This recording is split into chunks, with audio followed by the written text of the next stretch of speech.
Puji Tuhan, selamat pagi Bapak Ibu yang terkasih dalam Tuhan Yesus Kristus.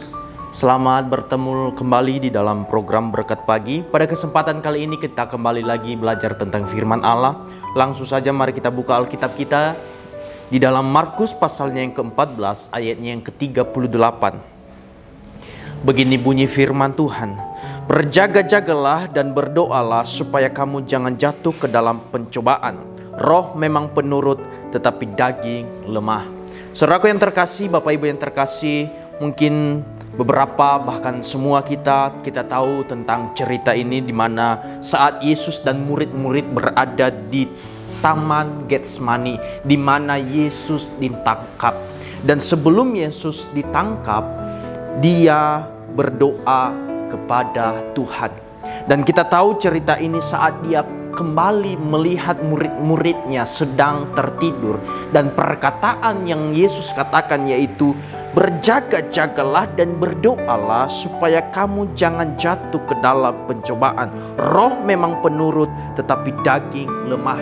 Ini adalah suatu dorongan, suatu masukan dari Yesus supaya murid-murid selalu berjaga-jaga, supaya murid-muridnya selalu berdoa.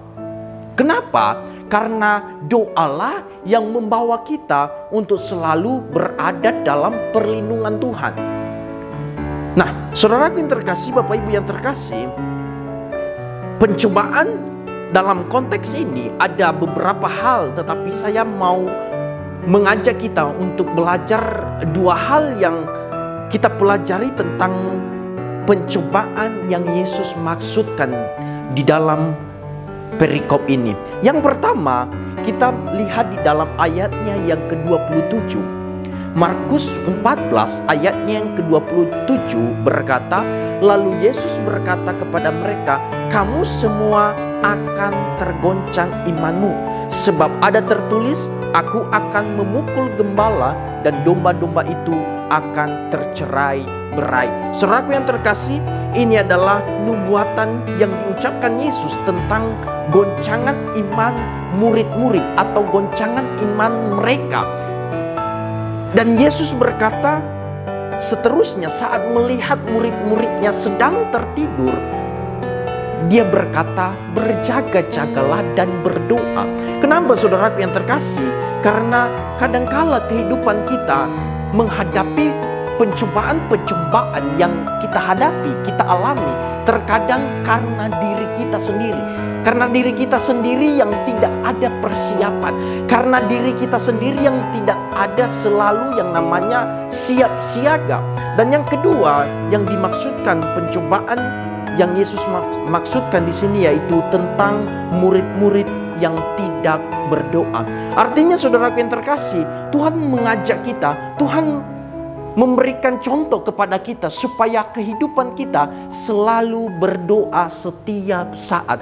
Karena ketika kita tidak berdoa, maka cobaan itu akan datang. Dan ketika kita tidak berdoa, cobaan-cobaan yang akan datang akan menguasai diri kita. Itu saatnya untuk mempersiapkan diri kita menghadapi setiap pencobaan, yaitu dengan doa. Bukan berarti ketika kita berdoa, kita tidak mengalami, kita tidak menghadapi yang namanya pencobaan. Tetapi yang firman Tuhan katakan, ketika kita berdoa, maka ada kekuatan, ada penyertaan, ada pertolongan yang dari Tuhan. Itu saatnya saudaraku yang terkasih, mari kehidupan kita selalu berada di dalam naungan Tuhan. Dan bagaimana caranya supaya kita ada di dalam naungan Tuhan?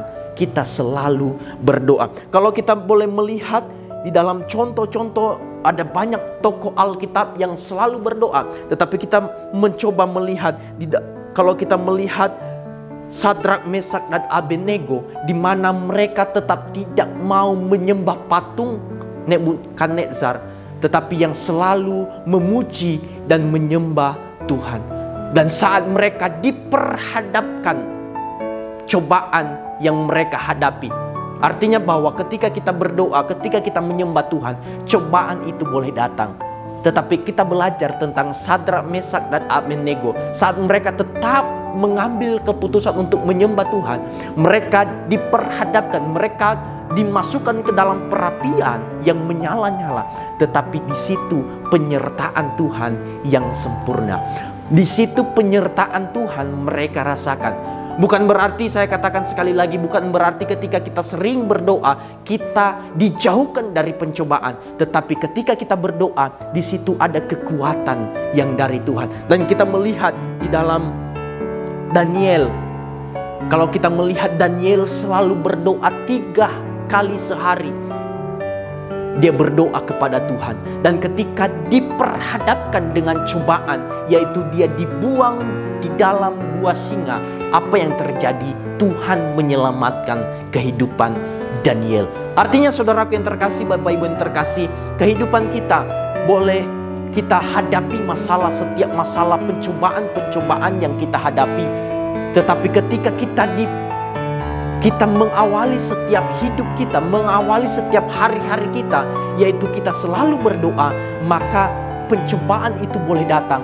Tetapi jangan pernah khawatir ketika kita selalu berdoa. Ada penyertaan, ada kekuatan, ada pertolongan yang dari Tuhan. Itu soalnya saudaraku yang terkasih, mari kehidupan kita selalu menjadi orang-orang yang selalu rindu untuk berdoa. Dan kalau kita melihat di dalam 1 Tesalonika pasal 5 ayat yang ke-17, ayat yang singkat sekali, tetaplah berdoa. Ini pesan Tuhan kepada kita, bagaimana kita tetaplah kita berdoa. Supaya apa? Supaya ketika kita menghadapi cobaan, supaya apa? Supaya ketika kita menghadapi setiap persoalan, pencobaan yang kita hadapi, kita tidak mudah goyah, kita tidak mudah jatuh, kita tidak mudah mundur, tetapi kita selalu kuat karena ada kekuatan doa yang selalu kita naikkan kepada Tuhan. Karena doa itulah yang selalu menyertai, doa itulah yang selalu ada untuk menolong dan menyertai, memberikan kekuatan, memberikan kemampuan untuk kita hadapi setiap cobaan yang kita